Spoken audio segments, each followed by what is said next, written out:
Yes, you are now entering an unrestricted zone. Not a disco, a fiasco.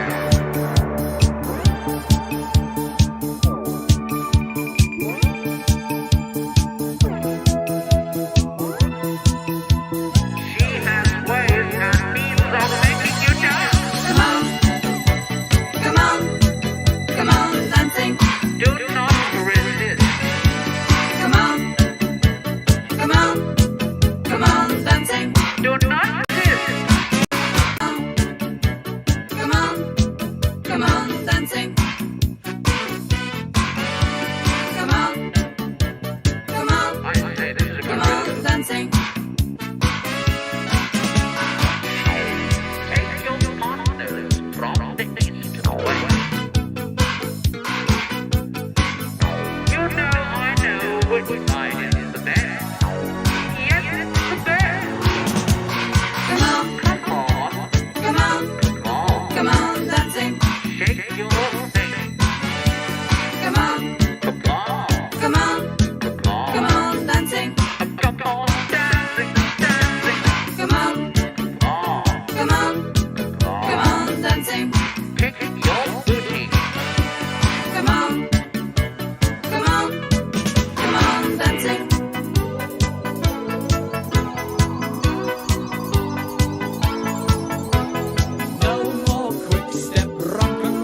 coming soon to this theater.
A house of high fashion, a dazzling whirl of elegance, of exotic, extravagant beauties.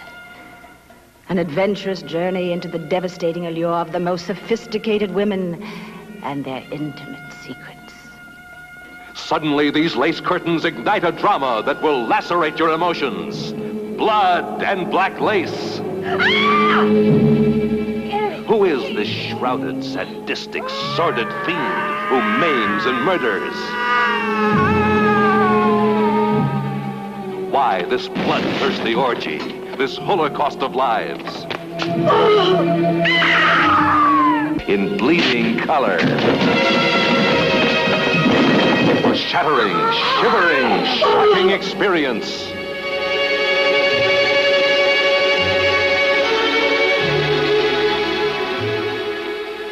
Blood and black lace.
Jesus Franco Oh, next weekend.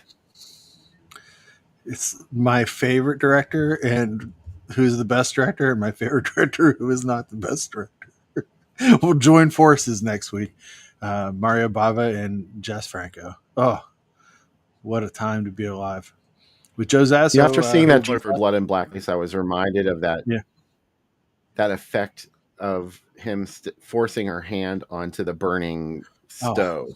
And that's so realistic. I mean, that looks real. Yeah. And It really is. it was probably It's like very simple how he did it. all Bava stuff's really simple, but it's like, like in the scariest part of Shock is that Texas switch where the kid turns into the ghost, and it's like Oh yeah. so simple, but it looks amazing even to today. So I'm so excited for both these movies, and yeah, Joel Beyond talking about his new release just came out Yes. from Vinegar Syndrome. Five Dead on the Crimson Canvas. It's available for purchase now, and I did a 5-minute video on it talking about Giallo of the 80s and 90s. It is the geekiest shit ever. But that's isn't that what I'm here for? But super excited about that, and excited for both these movies next week. And then we will be getting to the the Corpse Eaters. Is that the other trailer you Yes. showed? Yes. This I've is not just a seen little it, so I'm excited. teaser. Yeah. I didn't understand at the time that movie, at least the print that's out there circulating, uses Jean-Michel Jarre film music, and Oh the wow. copyright filter caught it. And Mm. I forget the name of the piece, but yeah, They, make liberal use of it. a lot of the rip-off ninja movies of the 80s use genre as well, like extensively. And it's like, wow. A lot of King Crimson too, which is weird. And a lot of like 4AD stuff, like Clan of Zymox stuff shows up in the middle of ninja fights. And you're like, what? Ooh. Like, how the fuck did they find these records? How did they know what they are? How are they mixing them in? And then like a lot of Saucer Full of Secrets by Pink Floyd. It's a really wild mix. Like the movie Ninja Terminator has a ton of this stuff in it. It's pretty great. Well, I was listening to or watching Corpse Eaters the other night, and I actually was listening to the music, and I was like, this is not bad. Yeah. It's a little annoying how repetitive it is, but this is not a bad composition. And I'm like, oh, they just stole it. Yeah. Oh, and how about I was so blown away by this. Obviously, this is probably like not news to anybody else but me. But the UK band The Pretty Things recorded soundtrack music for the DeWolf Library under the name The Electric Banana. Oh wow! Like the club in Pittsburgh. Yes. Yeah. Mm-hmm. Were you ever at the Banana? It closed before I could go there, unfortunately. Yeah. And I know Sam Hain played there, which is doubly upsetting to me that I didn't see them when they played there. It was like a year before I moved to the city. I was at the Banana a couple of times. I went to the Decade quite a bit though before it closed, and that was a cool place. I don't remember ever going in the Decade. I'm sure I did. Yeah. That was the one that was in Oakland, right? Yeah. Where U2 played when nobody knew who they were. Yep.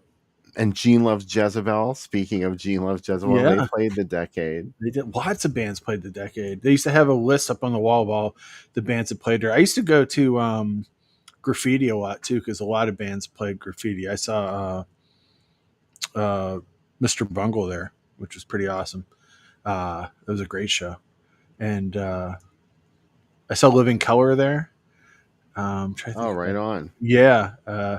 They also played Syria Mosque too one time with Urban Dance Squad. Remember them? A Deeper Shade of Soul. Deeper Shade of Soul. Yeah. And nothing else. Nothing else. They just did that song for 25 minutes. But then Living Color came out and it was. I often forget that Vernon Reid played on Mick Jagger's solo records. Goddess in the Doorway. Yeah. Or as Keith Richards called it, dog shit in the doorway. Oh man. But yeah, it's sad to think about the Banana and these places being gone. For some reason, like it felt like every place my band played would close like very soon after. Like the that one church that was next to the McDonald's in the Strip, Alder Bar. We played there with I Hate God like a couple days before it closed, and we played like one of the last shows at 31st Street. I remember when you played Altar Bar, and I don't know, like I'm so lame for never going to those shows. It's cool. It's cool. That show was wild because like if you would, we had like a day's notice. Like, do you want to open for them? Like, they're like one of my favorite bands. But like, it was good because if I had been like a week, I would have psyched myself out of it. As it is, like I got there and I got super high. So if there, like, I know Zach has a tape of us playing that one, and it's just me staring off into space while I'm screaming. Like he's like, your voice sounds great. I'm like, cool. He's like, doesn't look like you're in your body. No, not at all. Somewhere else. Nerve wracking. Indeed. But good times. I sang, Jeff, in that band in Cant, and then the other band, Twin, I was in everything. Drum machines, guitars. It was like two people, a singer and me. So it was just me playing everything. So then I was like, why don't I just sing in my next band? So, and then who knows what now. Yeah, Alder Bar was a fun place to go to shows. I saw oh God, I saw Everclear there. That's no street cred at all. But you know, No judgment. a judgment. Yeah. But looks like a lot of people are talking about great soundtracks. That's awesome. I think I told a story last show about when I was in the airport flying to Alabama for my trade show. I just listened to Goblin in the airport, the whole Suspiria soundtrack, and pretty fun. You could pretend you're in the airport. Canyon. You just landed in Freiburg, Germany. Yeah, exactly. And it's raining. It's raining so much. I hope that they will let me into the school that somehow took my money to stay here from American Boy. That's what they say to me when I get there. Hey, thanks, Lee, for sponsoring the show tonight. Yeah, thank you so much. If you're still out there, I don't know if she's still there. But you can too become a sponsor. A small donation to groovydoom@gmail.com keeps the show going, pays for the streaming fees, and just makes us feel good. Yes. So thank you. How about our Women in Prison movie, huh? Lots going on. Speaking of a good soundtrack, this one had a really good soundtrack, Chained Heat. Yeah. A nice little electro synthy thing. I like the synth song at the end, the love theme from Chained Heat that was playing at the end. I like that the ending is really weird because like they limp away and it's, I guess, a happy ending, but like it's not because like they're not going to get away. No, there's no way they could show that tape to whoever and it's not going to change one freaking thing. No, they are easy to disappear. And also I like that Linda Blair went from fresh fish to like, I'm going to kill Stella Stevens. And oh my God, a brave choice to have Stella Stevens' character fly at the camera and not be a dummy drop. If I was directing him back, we need a really high dummy drop for this, and a wood faced mannequin that feels really fake. But I don't know. I bought that when she threw her off the top of the building. It was good. Yeah, I bought it. Hook, line, that's what I mean. Like I was shocked how in your face it was. Like it worked out a lot better than I thought it was going to. So, yeah, there's everybody, all the problems. The first hour and 15 minutes of this are these groups cannot get along. And then at some point, there's, Stella Stevens makes a bid to, the jail's already shitty, but it's going to get shittier after she kills John Vernon.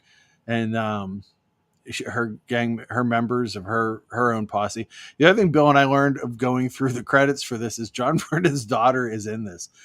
She plays one of the cellmates. She's listed as like, after all the people it says, and the cellmates. And I'm like, that girl, Catherine Vernon, can't be John Vernon's daughter. Yeah, she is. It was Bring Your Kid to Work Day. And he's like, y'all want to be in? That's pretty kooky. It's super kooky, right? But she's in it. Father and daughter. And he's the skeezy producer director from Curtains. Yeah. Jonathan Stryker.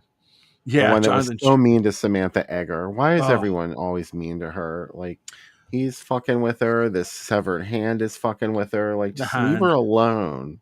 The hand. Do you, Jenny asked, do you think they asked the new Warner if they want to keep the hot tub? I think so. They already have it built in. They're like, look, he died in it. We get it. But he died as he lived in the hot tub. It's easy to die in a hot tub. Oh, yeah. Happens all the time. I think I told a story about my English teacher, right? In the hot tub. No. Oh, all right. Statute of limitations is up on this one. So, in my hometown, is I've told stories about my hometown before, but it's very Twin Peaks without any logging industry, right? There's like nothing in it. There's nothing to do. There is a major swingers club, and I'm not judging anybody's kink, right? But there's a major swingers club. It's co-owned by my old English teacher, um, and one night he was there and he took Viagra and got in the hot tub. And if you don't never done drugs in a hot tub, it really circulates your blood a lot faster. So whatever drugs you do generally hit you harder or faster. So hey, Mike Justice is back just in time, and he got one of those, those warning erections in the Viagra commercials, the ones Oh that don't God. go away. Yeah, he got one of those, and they had to call in an ambulance because he had a heart attack too during this episode. And everybody in Elwood owns a scanner, so everybody knew about it. So my grandmother called my mom and told her, and my mom's like tried to tell me the story in a very G-rated way. There's no G-rated way to tell this story.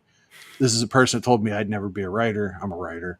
I've been doing it for 30 years. So, and he's, also the other guy who owns it is the guy who cremated my dad. And when we were discussing cremation options, my brother was prying questions about the Swingers Club and asking him questions, trying to ask questions that were kind of about it. And like he said, well, let me go in the other room and get the catalog of what urns we have. And my mom looked at both of us and she said, right now, you both fucking stop it. Stop it. You're not allowed to do this. You're not allowed to do this. I'm like, okay. So you didn't ask him about the swingers Oh, club? we asked like in a roundabout way. He's like, oh, we used to go to New York with them as couples. And my brother said, did you lose them in the divorce? And he goes, I guess. He goes, you guys were really close, weren't you? Like as close as it can be. Right. And I was like, like, I'm trying not to laugh. I'm like also super depressed because we're talking about, what we're going to do with my dad's body. But, if you got to find any levity in it, I guess that's the way to find it. So that was like, where you can should get I, it. my brother, like, I should ask him if he likes pineapples because, that's the symbol of the swingers. No, I didn't know that. An upside down pineapple. Yeah. I was today years old when I heard that. Then I'm going to kiss your pineapple. Yeah. B-52s. Well, it's funny because we went around the house when we found that fact out a couple years ago, and we realized my mom had a ton of like pineapple decorations in the house, and my brother like said, "Are you a swinger?" And she was like, "What?" He goes, "Oh, swingers have lots of pineapples all around." It's required when you become a swinger. Yeah, she's got a lot of pink flamingos and a lot of pineapples. So we have a solar pineapple in our plants on the back deck. We're not swingers. Maybe we're sending out the wrong message. Yeah. How about that? This movie has, and I'm not saying that there are good ones. This is every man in this movie is sickening. The assault scene is sickening. Like you want to see John Vernon get killed. It's just, this is a skeezy movie.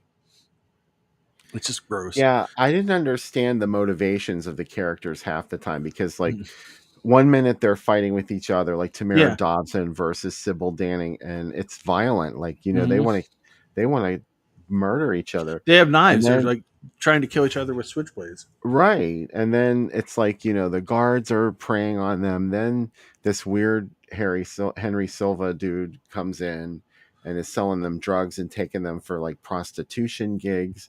It's weird. Like all these people are pitted against one another. It's like a weird shadow business. This really feels like 10 seasons of a show jammed into 90 minutes of like all these weird different organizations within the prison system. Okay, so it's an upside down pineapple. So our solar decoration is safe. It's right side up. My brother did turn all the pineapples upside down in my mom's house.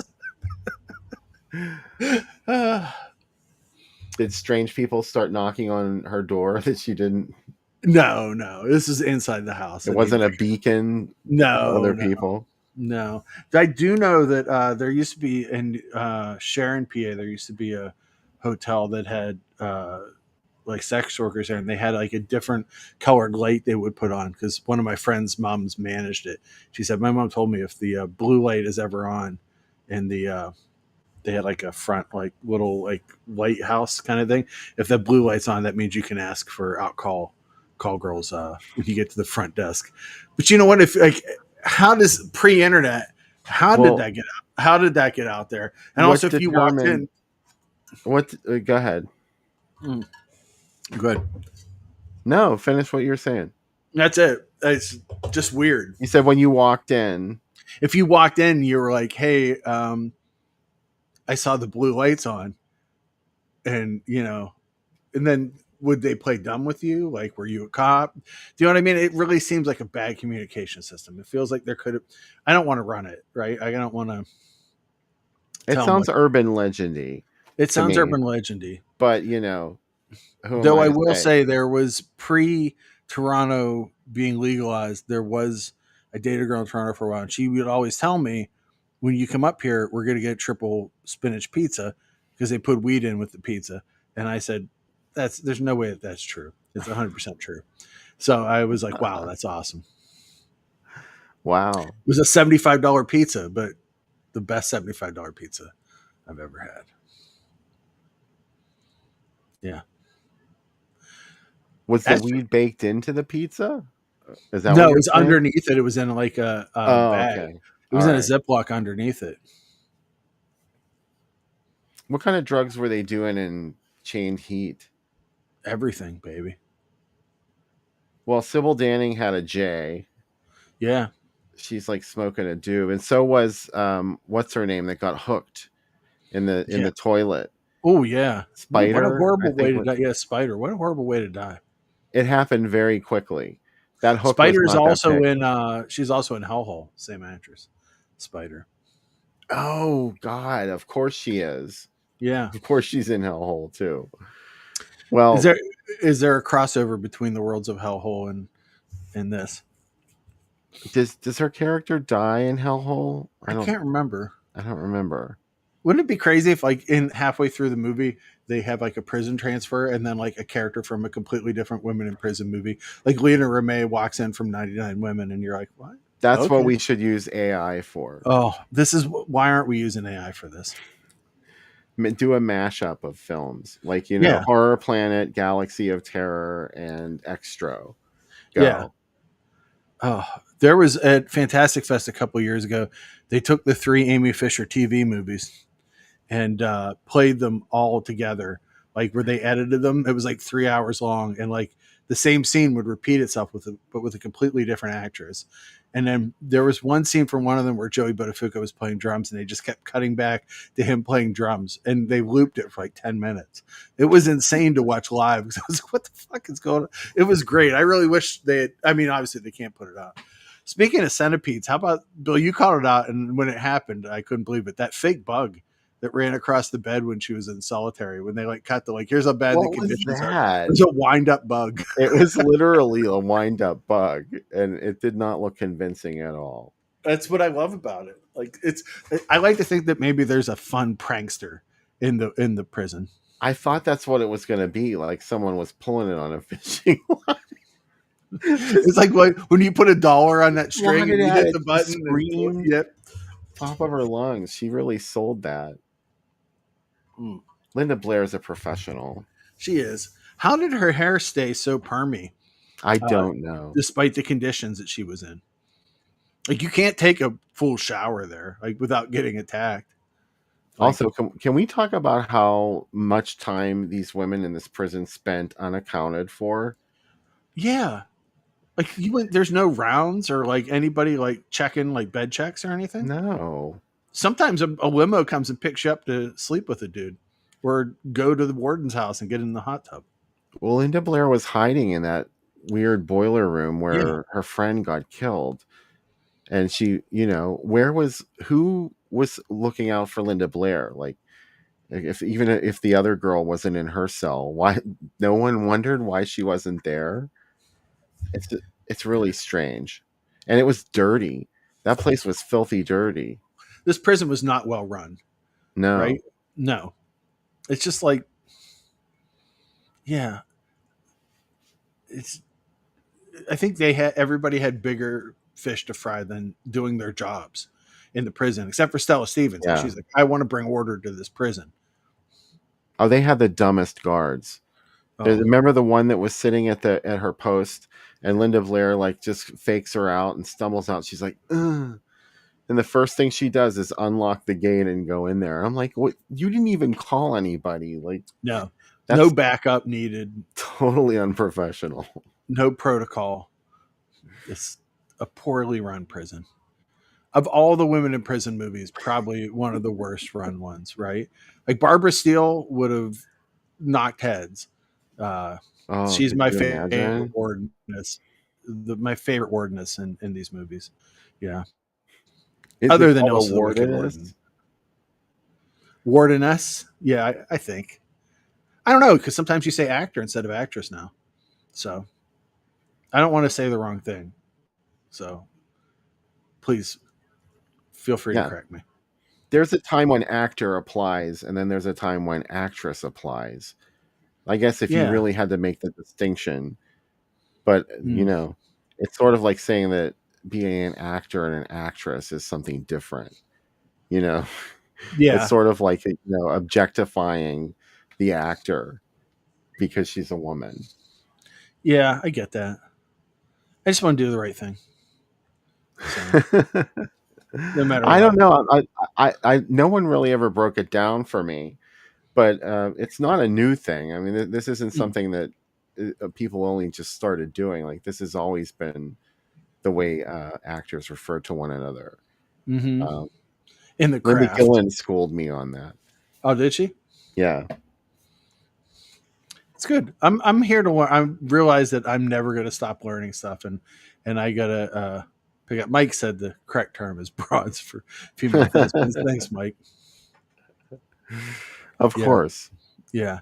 These were some tough broads in this movie. They look Oh, like really mean truck stop waitresses. especially that one jail guard that had the big red hairdo. Like it was in a beehive at one point. She did it too. Like, she Yeah. styled that shit. Oh, she Working looked in like a jail. she looked like a John Waters lady.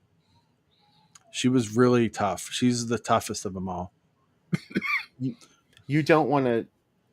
You don't want to have so much hair that you get into a fight with someone. That's the first thing they're going to do is Mm-hmm. grab your hair, and then they can control you. Take it from someone with long hair that did combat sports for 25 years. I get it. Yeah, I get it. I tied it back really tight when I fought. Never had my hair done. But I'm glad we watched this. This is a good. We haven't done this. Is I think. Oh no, we did Hellhole. So this is our second women in prison movie. Hellhole's its own unique thing, though. Its own bag. This doesn't have medical I experimentation. love it so much. Yeah. Yeah. Hellhole is my sweet spot between women in prison films and science fiction. It's ridiculous. It's so ridiculous. You can't take 1 minute of it seriously, and I guess I feel safe with Hellhole. That's good. It's a comfort film for you. This movie does not feel safe. It's really unpleasant. No. And even though it's unrealistic, maybe the characters were unrealistic, but the situations were not. Yeah.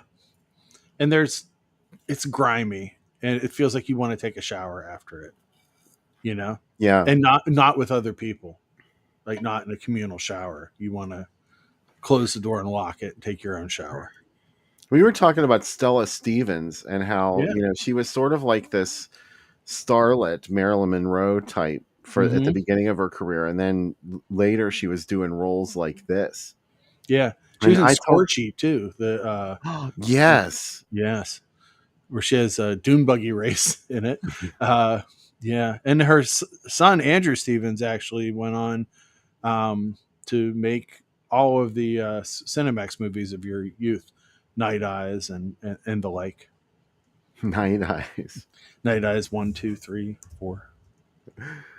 Do you like my night eyes? Do you like my? Actually, where that came from is he was sleeping with Rod Stewart's soon-to-be ex-wife, and did not know that Rod Stewart was having her watched. And the security guard that was watching her on the cameras came up to him and said, "Hey, I'm not going to tell Rod you were here. If you ever need security, here's my business card." And his business card said Night Eyes on it. And he was like, "That's the best name for a movie ever." This feels very apocryphal and that it might not have happened, but I'd like to think it happened. Stella Stevens was also in the Manitou. Oh my God, yeah. And I totally forgot about that because I was thinking, well, when did she jump the shark or whatever you want to call it and start taking work like this? And Let's take a look at her career. I think around the time of the Manitou, Yeah, I guess, because that was pretty weird. I have a soft spot for the Manitou. Oh, absolutely. I would never say anything bad about the Manitou. I'm just saying, like, No, I mean it grows out of people's shoulders. It's wonderful. For a star at some point, like they're getting these juicy roles, and then they look down on doing stuff like this. At least some people do. I forgot she's in Little Abner. Stella Stevens. She's like the Marilyn Monroe kind of character that tries to tempt Little Abner. Appassionata von Climax. I watched Little Abner every time it was on Channel 53, by the way. I have no taste, as we know. No, there were certain things. Every time it was on TV, I would watch it. She's in The Silencers, the Matt Helm movie. Soul Madrid, I just watched her in that. Slaughter in 1972, I think, is where it's starting to go, and Arnold in 73, but she's also in The Poseidon Adventure. So that's like a big movie, right? But then like Las Vegas Lady, she's the evil girl in Cleopatra Jones and Casino of Gold. And then also starring Tamara Dobson. Yes. This wasn't the first time they worked together. Then she's in Nickelodeon in 76, which was a bomb. And then The Manitou, Wacko, Chain Heat, Monster in the Closet, The Terror Within 2. Her son's she's in Wacko. Yeah. Yeah. Wacko is one of those slasher spoofs. It is. She's also in Point of Seduction, Body Chemistry 3, with her son, and Illicit Dreams, and Body Chemistry 4, Full Exposure. Virtual Combat, which is, what do you call it? A Don the Dragon Wilson movie. And then she's in a Fred Olen Ray movie, Invisible Mom. There you go. Yeah, she's an Invisible Mom. And Bikini Hotel. And she's also in Fred Olen Ray's Glass Trap. So she did quite a bit. Her last final film role was Mega Conda in 2010. So she was also in the pilot for the new original Wonder Woman as Marcia. That's right. She was a spy. She was a German spy, and she was masquerading as an American. And Diana Prince figured her shit out. She's in another of Mike Justice's favorite movies, Cruise into Terror. Oh, Patrick Walsh likes that movie too. Wasn't he on the show when we did that? Yeah, I thought it was either Mike. I thought Mike mentioned he liked it too. I think he did. She's also in the TV show Flamingo Road that was based around her. Yeah, she's in a ton of TV movies and shows. I'm sure she's on a Murder, She Wrote that I'll watch sooner or later. She feels prime Murder, She Wrote guest. She was on. Yes, she's in Funeral at 50 Mile. She's in that one. So yeah, everybody. If you were an actor in the 80s, it's like today. Like if you're an extra in New York, whenever we grab people for commercials, like I was in Law and Order. I'm like, cool. Everybody was in New York at some time or another. Like that's kind of how I feel about Murder, She Wrote. Like if you were any level of star, you were on Murder, She Wrote. Of course. That was what you aspired to. Yeah. When people became stars so they could be on Murder, She Wrote. Oh my, or Password or Match Game. I think it's harder to get into Match Game. Yeah. Mrs. Voorhees was on Password all the time. Oh, I'm Betsy Palmer, an old friend of Wink Martindale. Bill Cullen. Bill Cullen. An old friend of Bill Cullen. I'm an old friend of the Martindales. Yes. The Wink Martindales. Wink Martindales on Tic-Tac-Toe. I watched that one religiously. Oh my god, Tic Tac Toe, Joker's Wild was my big one. I was Joker's Wild. big into Joker's Wild, big into Card Sharks. Pretty much all game shows. That's another comfort thing for me is like watching Game Show Network. I just put it on, go to sleep. Do you remember the one called Treasure Hunt? Oh yeah, Treasure yeah. Hunt was. I like my Sale of the favorite. Century too. Sale of the Century is good. Treasure Hunt was just they turned you loose in this big Yeah. room full of boxes, and you didn't know what you were going to get. Oh, You just right. it could be something dumb or something worth a lot of money. You mean like $500 even. the prize room from Wheel of Fortune back in the day when you got to go through the prizes? I was Right? so mad when they stopped doing that. Wasn't it great where they're like at the end, like when you didn't have much money, you'd be like, I'll take the ceramic dog Yeah. and put the rest on the gift certificate. A Tiffany gift certificate or Cartier. Yeah, God damn it. That was my dream as a kid, like to get to go in there. My nightmare as a kid, though, was that I would finally get to Price is Right. And when it came time to do the Showcase Showdown, my showcase would have sucked. And someone had gone before me, and that would be, the one I had to do. Like maybe I didn't pay attention to the first one, and like, I'll pass. I'm like, fuck, I didn't even pay attention. I don't know if I could deal with being a failure on a game show. Like, because of course, if you're going to be on the game show, you want to envision yourself winning. Mm-hmm. And if it didn't happen, I would be so disappointed. Like, I wouldn't want to be on those compilations of people fucking up on game shows. I know.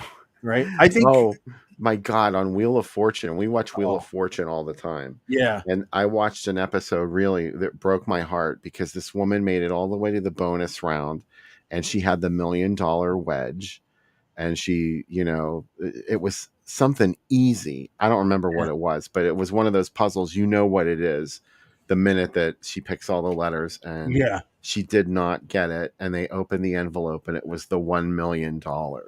Oh. And man. I just keep thinking about that. I'm like, for the rest of her life, she's probably going to have to think about that and be like, I could have had $1 million.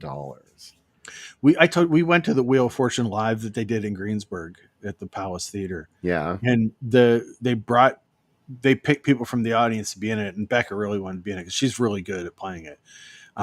They picked this guy out of the audience and he looked like Charles Manson. There's no way of saying it any other way.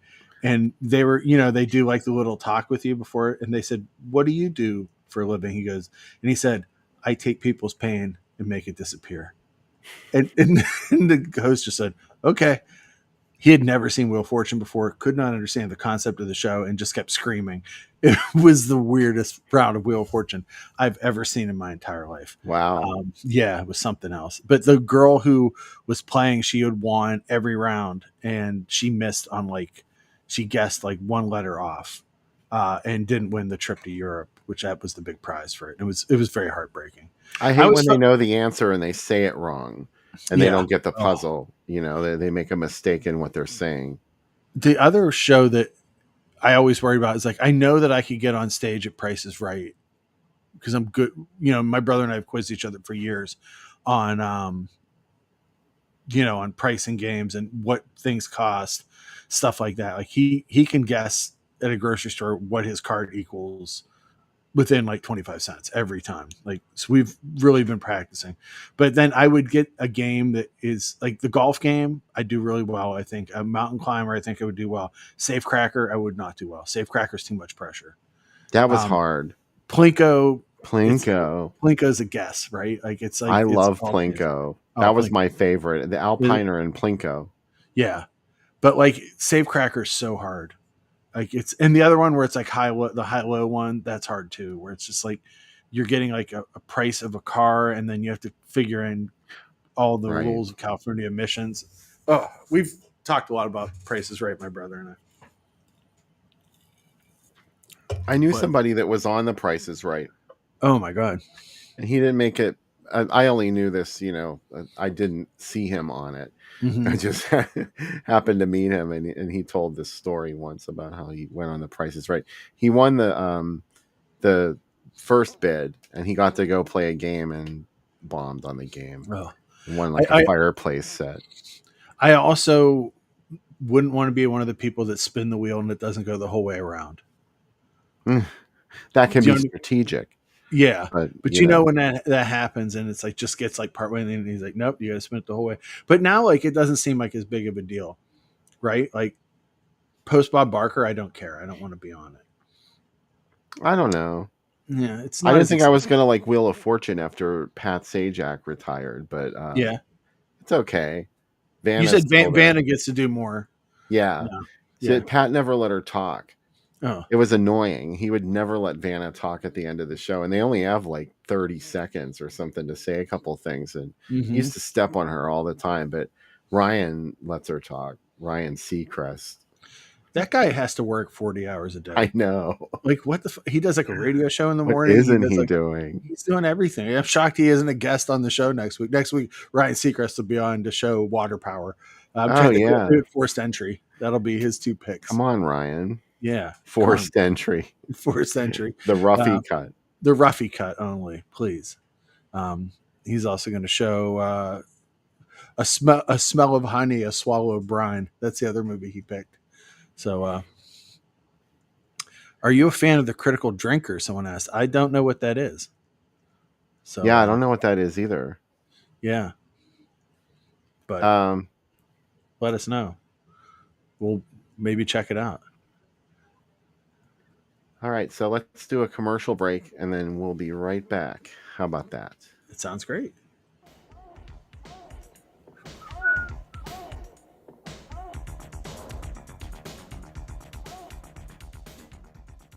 It's kind of unbelievable that people in America are eating 40 pounds of sugar a year.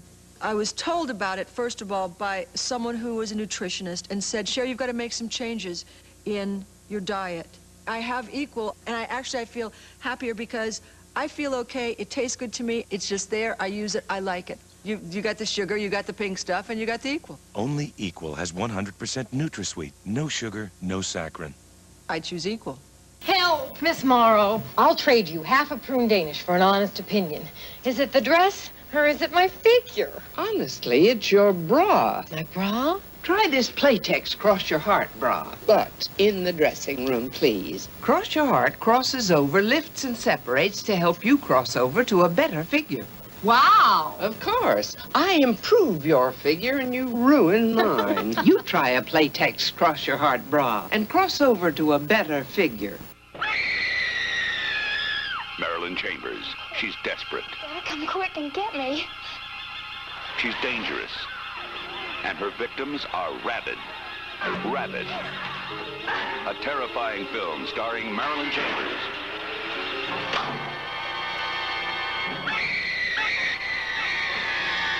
Rabid. Pray it doesn't happen to you. Rated R.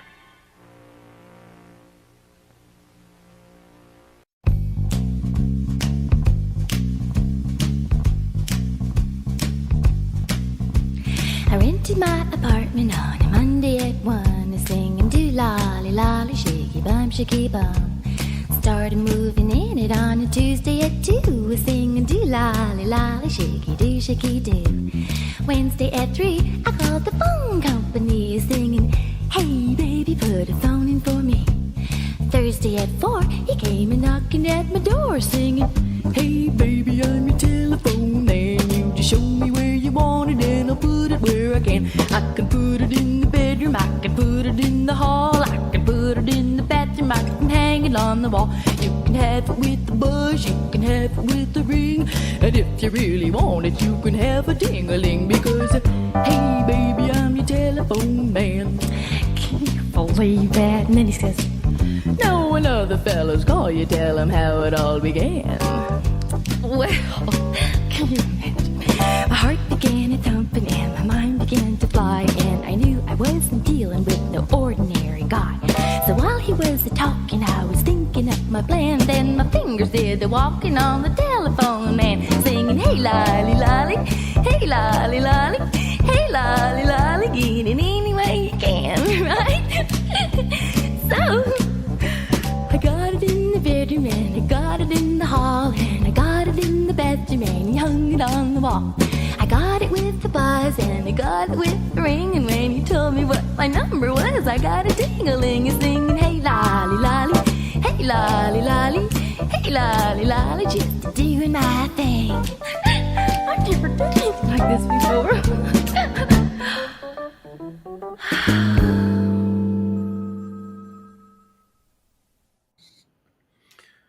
Coming to an asylum near you. Amazing. The Telephone Man. Look, I'm just the telephone man. All right. I still think I still think they just turned the camera on Cher and let her talk. And they're like, whatever product she brings up, we'll turn it into a commercial. We're not sure what she's going to bring up. And she's like, you have the pink, you have the yellow, not the sugar. pink. And they're like, okay, the pink stuff. Yeah. And like, cool. I guess we're doing a commercial for Equal now. She could have talked about Coke. She could have talked about a magazine, anything. Like, we got Cher and we paid her a lot of money just to talk Cher. They're like, okay, we'll sell it to Equal. They'll buy it. I don't even know if they had bullet points. They're like, Cher, just riff on whatever you want to talk about, I guess. And she's like mortified that Americans are eating 40 pounds of sugar a year. She was at a party and she met a nutritionist at a party. And that's what they thought. Like, it wasn't like the nutritionist was like, I really love your movies. She's like, yeah, okay, but how much sugar are Americans eating in a year? I want to talk about beaches. And I don't want to talk about beaches. I talk about it all the time. I want to talk about sugar. You have the pink, you got the blue, and you got sugar. She's like, I'm obsessed with the blue stuff, nutritionist. And she said, yes, Cher, the blue stuff is good. Yeah. You have to make some changes in your diet. She puts it in her cereal. She puts it on half a grapefruit. She puts it in her iced tea. Yeah. I mean, Cher looks like she hasn't aged. I mean, she's had a lot of work done, but she's doing something right. And so I guess it's the Equal. Yeah. I doubt it's the Equal. I doubt she touched that stuff. I hope she didn't. No. She's like, I don't. No. She's like, I don't have to actually eat it on camera, do I? Yeah. Is she in beaches? I don't know if she's in beach. Mermaids, maybe. I don't know. Mermaids, yeah. Yeah. I don't. The fact that I don't know what movie Cher was in speaks more to my character than me knowing what movies she was in. Perhaps. Did you ever see Suspect? No. The Cher movie Suspect? Mm-mm. Oh, it was a police procedural thing. I'm sure that my wife has put it on at some time or another. Stunning thriller. Yeah, I've seen a lot of police procedurals because of her. It's like she's like Copycat's on Netflix again. We've watched Copycat a couple times lately. I went to see that in a theater. It's pretty good. It's okay. Yeah. Is it a genre? No. I don't know. Is it? I would never make a statement of whether something is or is not. That's what my whole video on that whole 5 Dead on the Crimson Canvas is about. Is that movie a genre or not? Yes, it is. But that's something that causes people to fight online. I love her freak out scene in Mask. She has a couple of them, but she really gets like a couple of good scenes where she gets to just totally lose it. I like Mask. It's good. Yeah. I can't think of too many other Cher movies. I'm sure there are some. Moonstruck, I've seen. Silk, was she in Silkwood? Yeah. Oh yeah, of course. Yeah. Come back to the Five and Dime, Jimmy Dean. Oh yeah, she's great in that. I do like that movie a lot. So, yeah, she's good. She's been around forever. All because of Equal. All because of that blue stuff. Well, she didn't start using the blue stuff till what year was that? The 90s, I guess. Yeah. That was a very 90s style of commercial where you cut conversations and put like quiet parts in. Like there's so many 90 commercials that are cut like just like that, where you put someone in like a white psych field and it's like the wall behind them's all white, and just have them talk and just make it feel natural, and you just ask questions on camera, and then you hope it edits together well. Cher's hair was perfect in that. Like a werewolf from London. She was a heavy-handed gent, ran him down in Kent. Lately, she's been overheard in Mayfair. Yeah, Witches of Eastwick's another one. I think as someone that has dated a lot of goth girls, I've watched that movie more times than Featuring every. always wonderful Veronica Cartwright. Oh yeah, Don't ever forget that she's in that. I will not. Want to see what came in the mail this week? Oh, sure, yeah. Got some cool stuff on some new lists. I'm on the list now for Paramount, which is pretty cool. It's got the 4K of To Catch a Thief. It's in a beautiful steel box. So, Ooh, yeah. pretty exciting. And also, their other new release is for Small Soldiers, the Joe Dante movie. Another steel box. And then we have from Mill Creek, Ultraman USA anime. And I am A24 list now, so I have to say nice things. Death of a Unicorn, which I have not seen yet. Pretty nice packaging. And finally, I actually bought this one. I'm so excited. WNFU Halloween Special is one of my favorite things ever, and this is the new sequel to it. It's Trick or Treat with Reed Raymond, and it's supposed to be like 90 minutes captured off VHS tapes of someone taping a channel called the Monster Channel. So it has commercials, it has all sorts of stuff, but it also came with a zine from the same time that has an interview with him and all sorts of like stuff about fake movies. And also there is a bunch of fake movie trailers because in these movies they've established this place called Tony's Tape Dungeon, which is very Video Search of Miami. The last one actually came with a catalog for it, and this has trailers for the movies that they sell. So there's like 8 or 9 fake trailers too. So if you've seen WNUF Halloween Special, which is amazing, this is the new one. So I'm so excited to get that in the mail. So Chris Limartino directed it. He's done a couple different ones like Call Girl Cthulhu and What Happens Next Will Scare You. But I've really enjoyed all his stuff. For super low budget, but really fun. So that's what came in this week. Look for those on the site hopefully soon if I get my act together.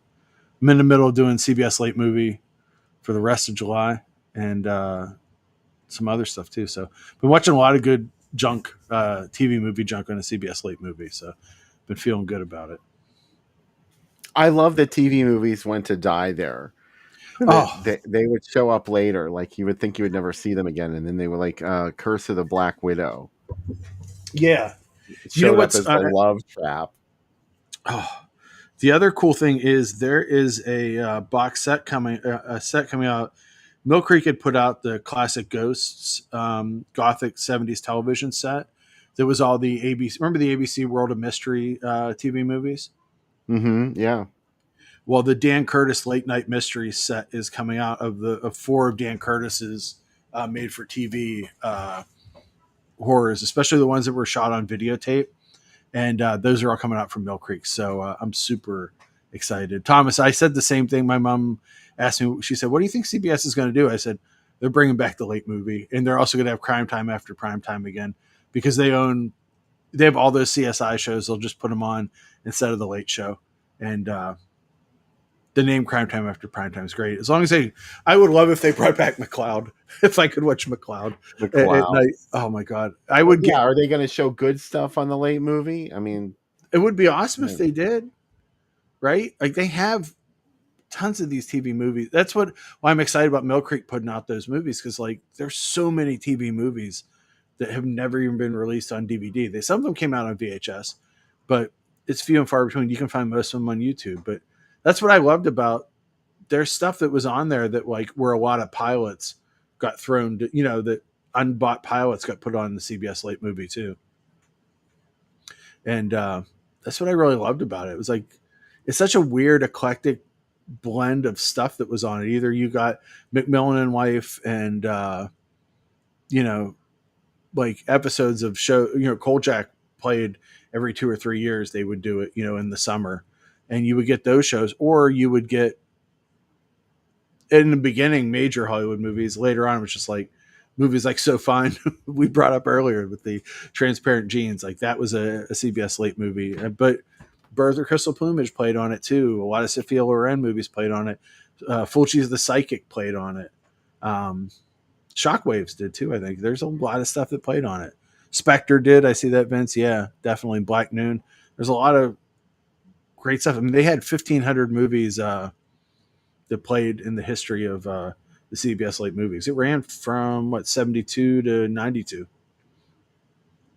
and it was originally brought in because the local affiliates were getting killed by Johnny Carson, and they're like, we need something.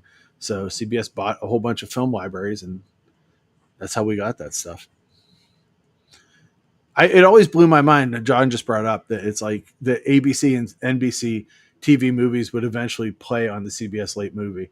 Like as a kid, I didn't understand that there were production companies that sold to everybody, you know?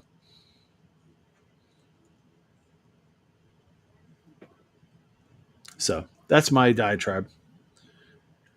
What do you got here, Bill?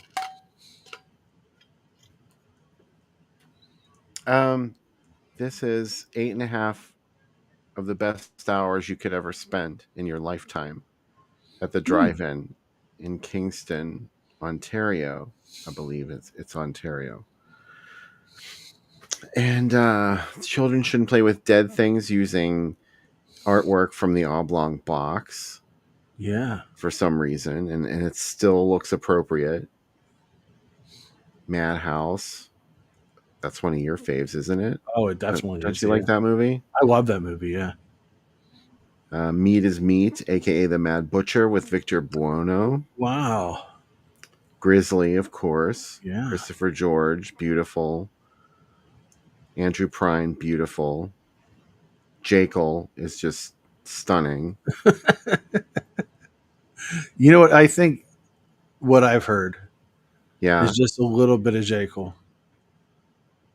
It's enough to transform you. That's what I've heard. I have heard that too. Yeah. You don't need much. You don't need just a little dash. It's like Bro Cream. Yeah. A little dab will do you. A little Jack will do you. This is going into a weird area. Yeah. Scream and Scream Again. Yeah. Price, genius. Cushing, genius. And Squirm. Oh. Lieberman, genius. Mm-hmm. Bringing this movie to life. This is one of the strangest movies ever made. I would say Squirm, because of the subject matter and the scenes that it presents to you. I'm talking about, in particular, the rooms filling up with worms. I mean, who ever could have conceived of something like that? And it's ambitious to pull this off in a low-budget movie, and he made it work. Yeah, Squirm should not be as good as it is, but yet it's great. I love it. Yeah. Okay, that's enough of that. What can you tell me about this movie? Seven Women for Satan. Let me see. You look at I thought for sure you would know this was, of course, the B feature is Virgin Doll, aka Toys Are Not for Children. Yeah. This is Seven Women for Satan is written, directed, and stars Michael Lamoni, who was in Castle of the Creeping Flesh. And it is a lot of 70s disco jazz, attractive European women constantly getting nude. Howard Vernon, Dr. Orloff himself, plays the butler. It looks like a Jess Franco movie, but it's not.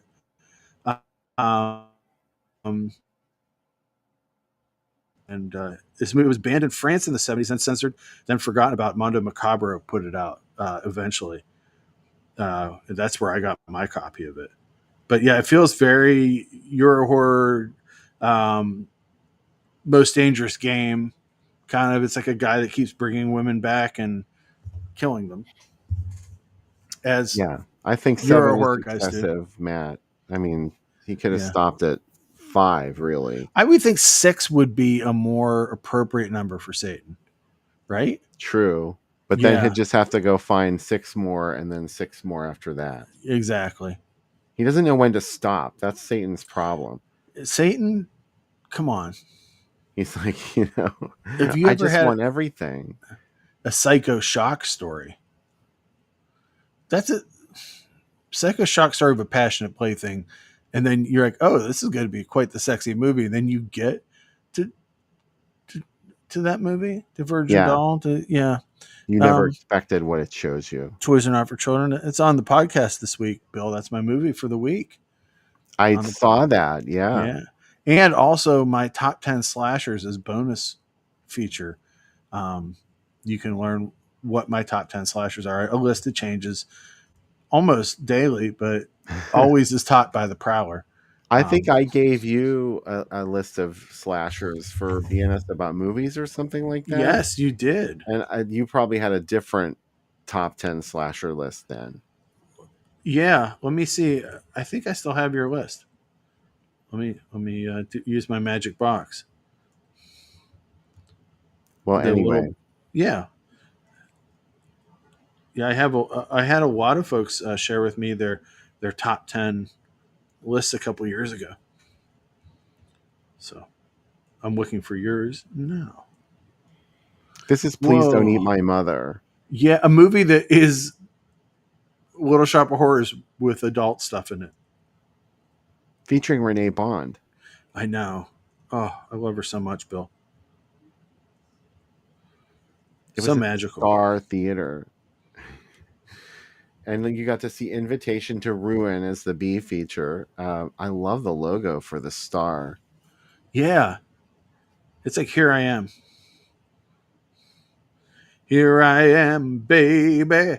Here I live. Star you like a hurricane. Star. Oh, they're jumping around. Sorry, I was a little old cult for you there. I want to go to the Vampire Night at the Highway Drive-In Theater in Fort Lauderdale for this. Yeah. Even though most of these, or a couple of them, aren't even vampire films, like Adam Age Vampire. Yeah. Not really a vampire film, and Goliath and the Vampire. It's Yeah. sort of, It's Babylon. maybe it's like 1/16 of a horror movie. Yeah. What are they thinking? I think it's brilliant. I'm all about the bait and switch, as well as this pattern behind That tartan pattern behind it. Ooh, it's giving me the chills. Yeah, it's nice. Classy. Easy Rider, bummer. Yeah. Don't bum us out, Easy Rider. Go to the other one instead. Rebel Rousers, Devil's Angels, The Angry Breed, and Dayton's Devils. Whoa. Cameron Mitchell's in it. Rebel Rousers. Yeah. I love Cameron Mitchell. He's in one of our movies next week. He sure is. One of the big ones of his career. It made him a star in Italy and around the world. Here's another 5 Easy different, Pieces. but also beautiful pattern. Yeah. The Witchmaker. Mm-hmm. House of $1,000. My eyes went right to that. There's Scream and Scream Again. Again. And Again. Nightmare Castle. Burn, Barbara Steele. Witch, Burn. 5 horror hits, Sam. And they're 2 ape hits, too. And Hula Dolly, if you're into that. I mean, we're not going to cut you down. And we will. And we'll make fun They of you. only gave you 2 big ape hits. Only 2. They couldn't afford the others. You big ape.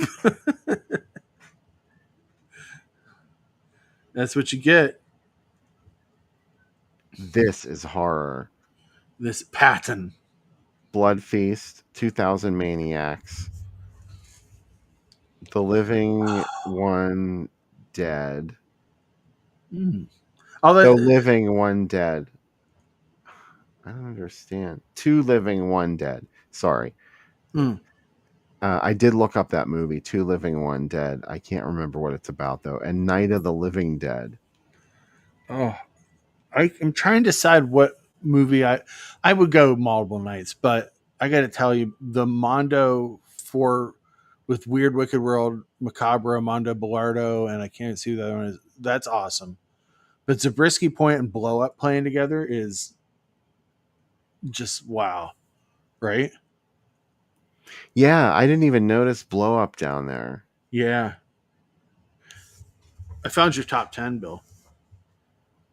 Oh, okay. What was it? You want me to go from 10 to 1?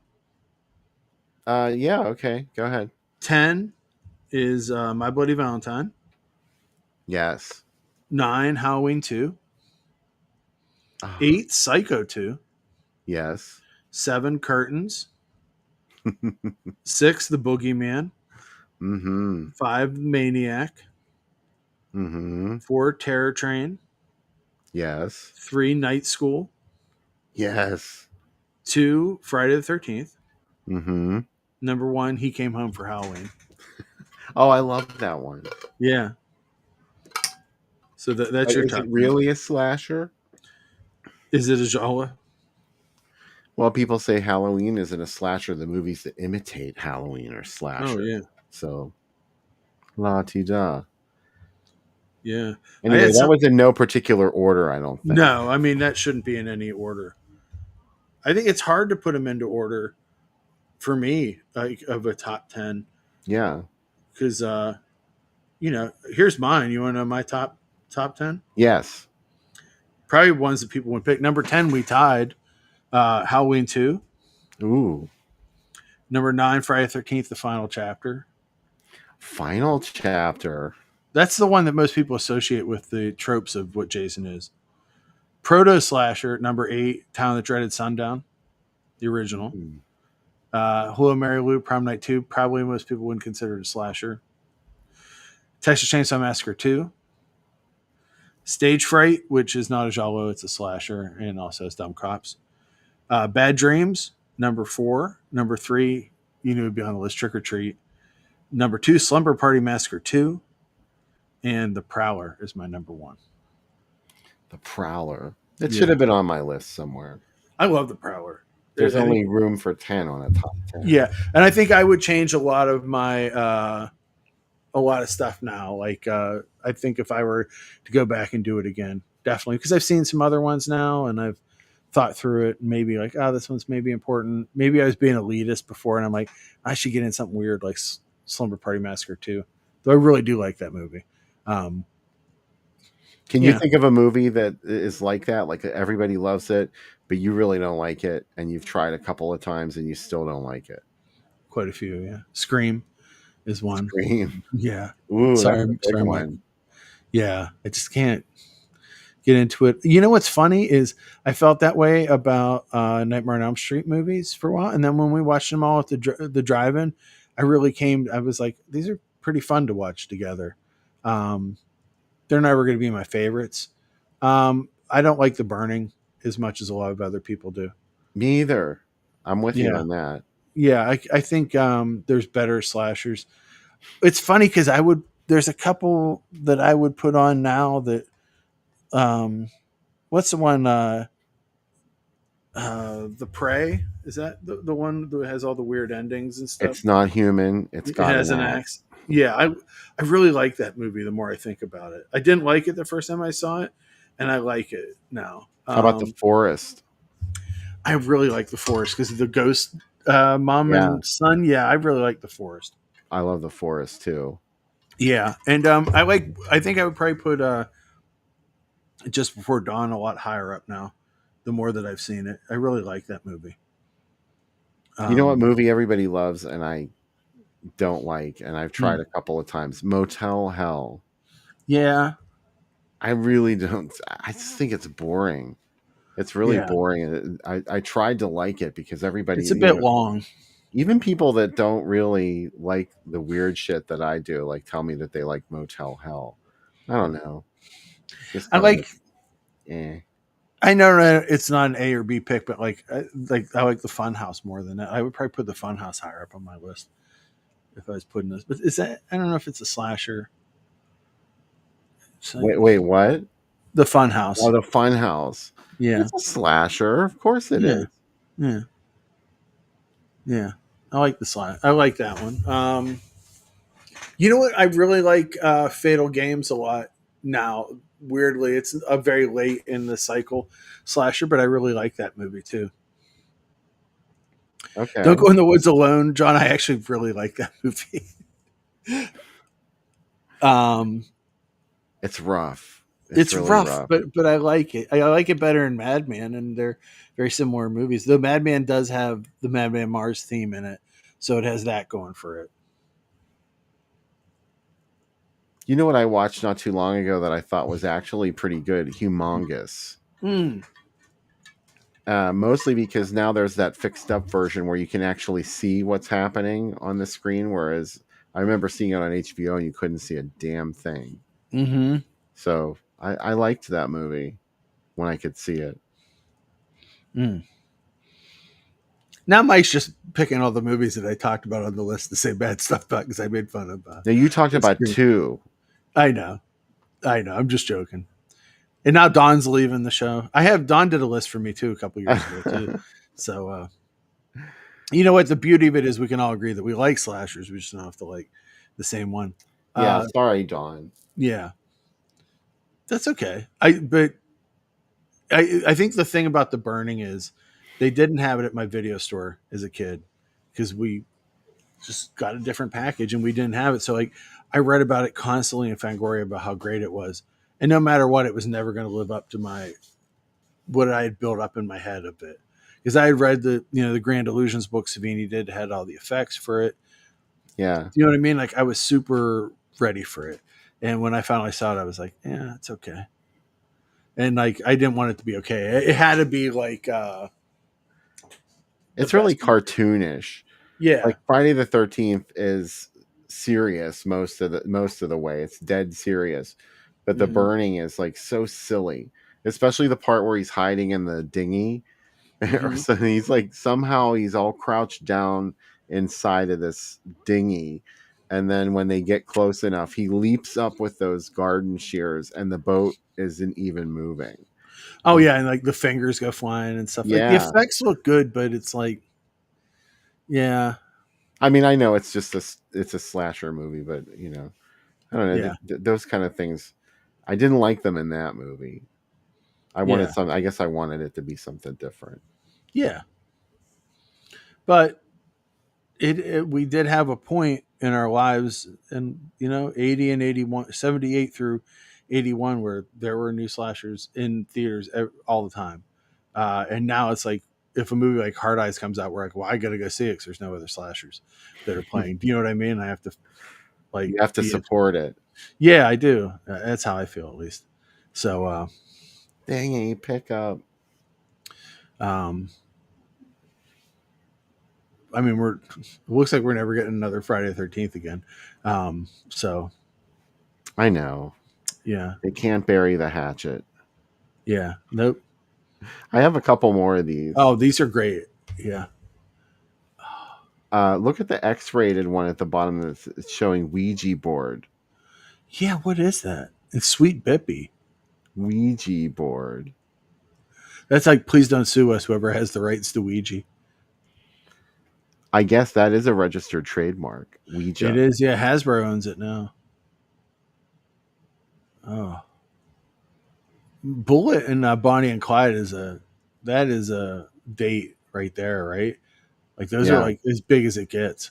2001.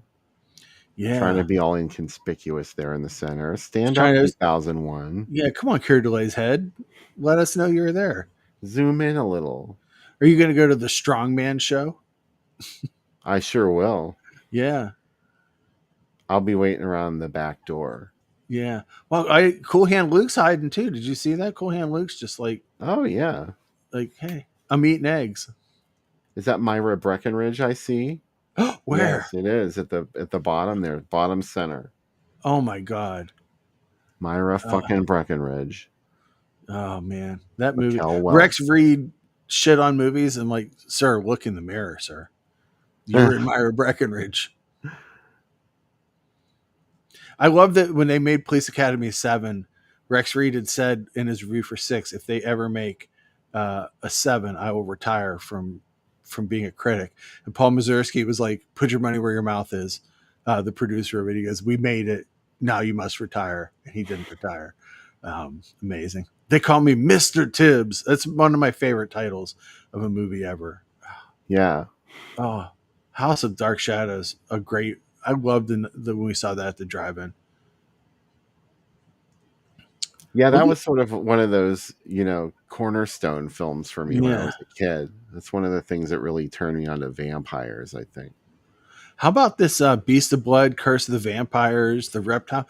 It's just like all. It's like you get like but the Reptile's a Hammer, right? And Beast of Blood's a Filipino movie. Curse of the Vampires is Italian. Like it's just like The a little Projected United. Man. I'm Yeah, not sure where that comes from. yeah, me either. But wow, that I love that. It's such a cool night. We have not done House of Dark Shadows or Night of Dark Shadows. Um, I like that the first Dark Shadows movie has.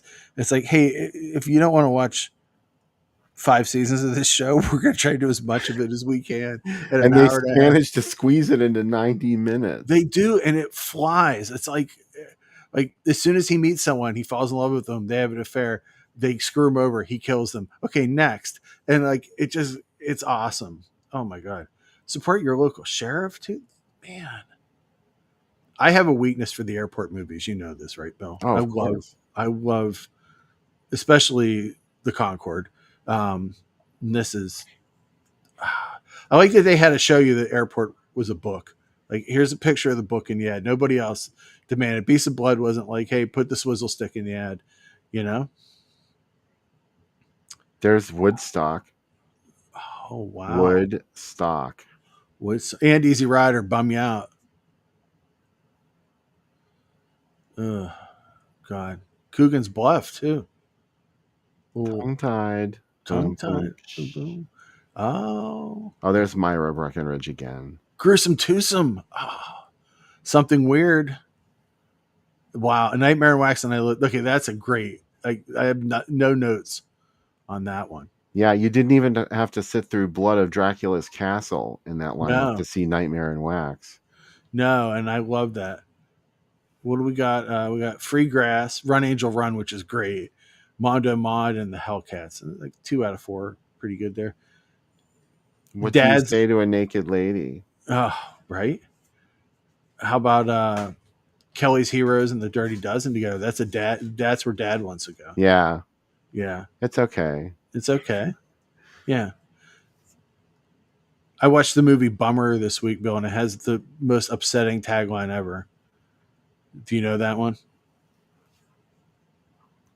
You don't have to. I'm trying to think. It's you don't have to rape. You don't have to rape a groupie. You don't have to ask. You don't have to rape a groupie. You just have to ask them. Oh, interesting. Like, yeah, and I'm like, Carol Speed's in it though. Soon to be Abby. She's one of the groupies. It feels like it's neat that they have this like screen. The Gold Coast screens have like MASH, Myra Breckenridge. These are like the movies that people, these are like a big deal movies. Yeah, Butch and Sundance. Yeah, Butch and Sundance. Oh, that's a huge one. Bummer ending. Yeah, but again, and then over here we got Wall of Flesh and Screen Test Girls. Like, also these movies today. Back then, these movies were like incendiary. Today, like that's barely an R. Screen Test Girls.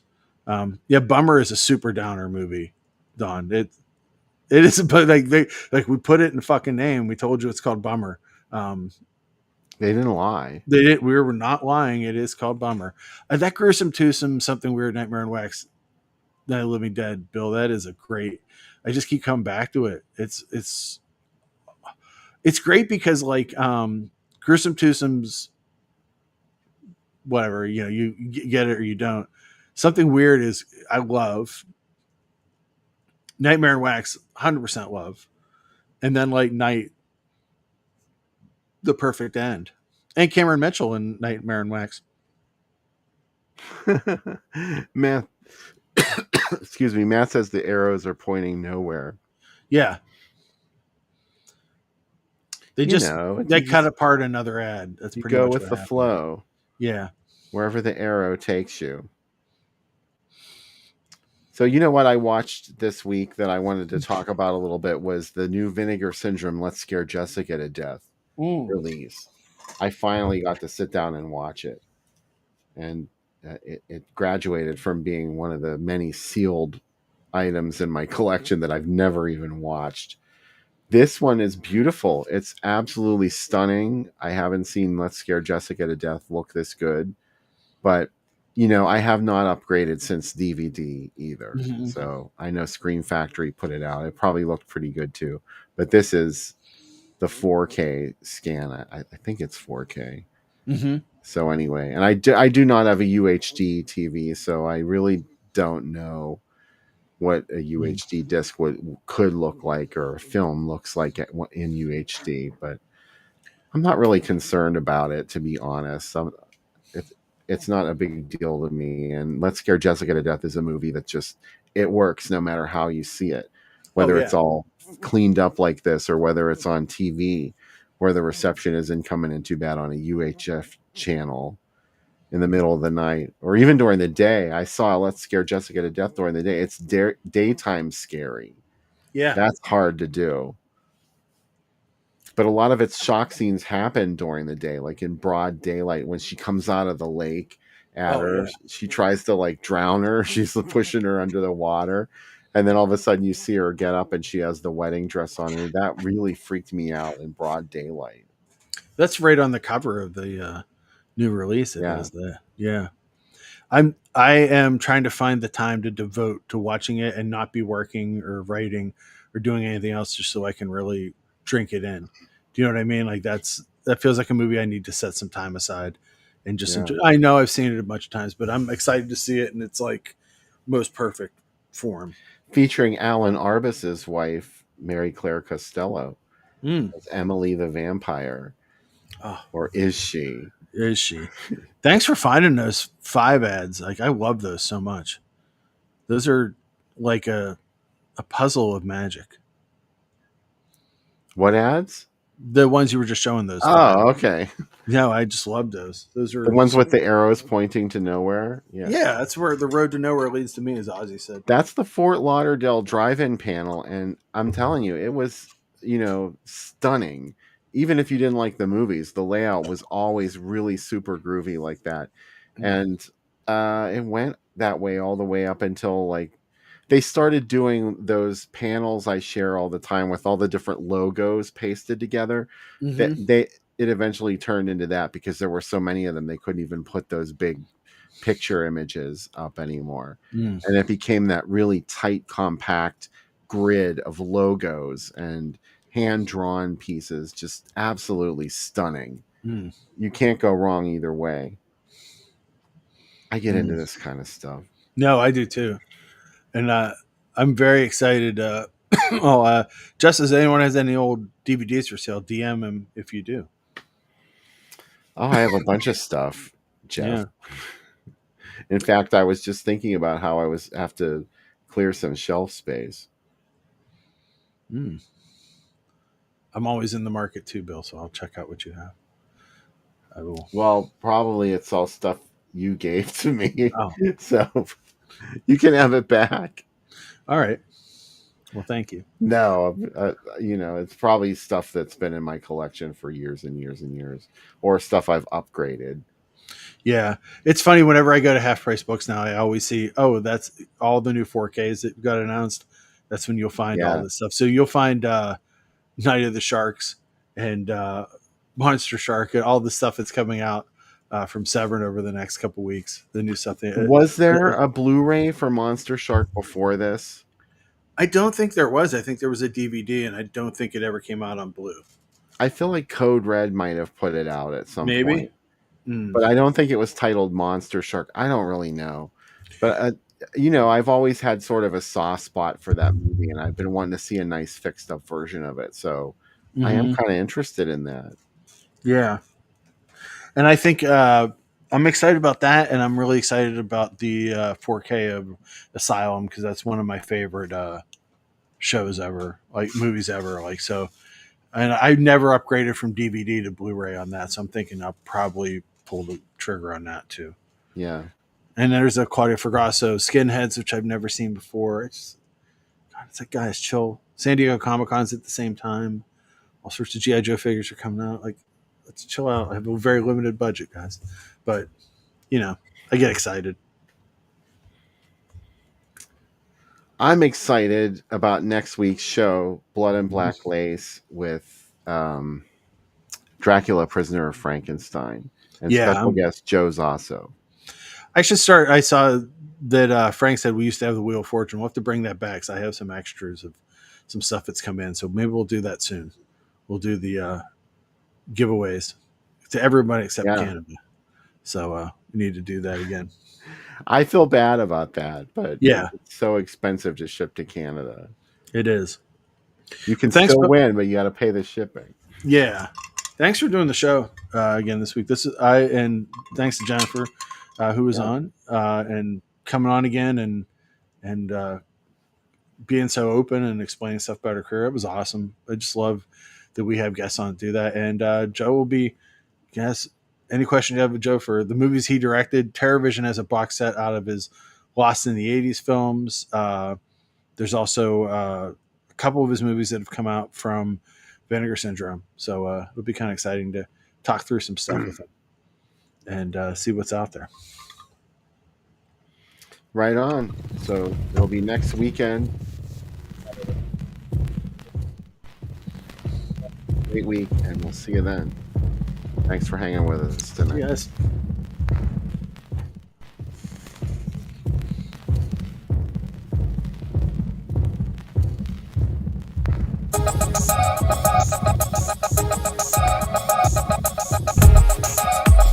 Under 17 not admitted without parents or guardian.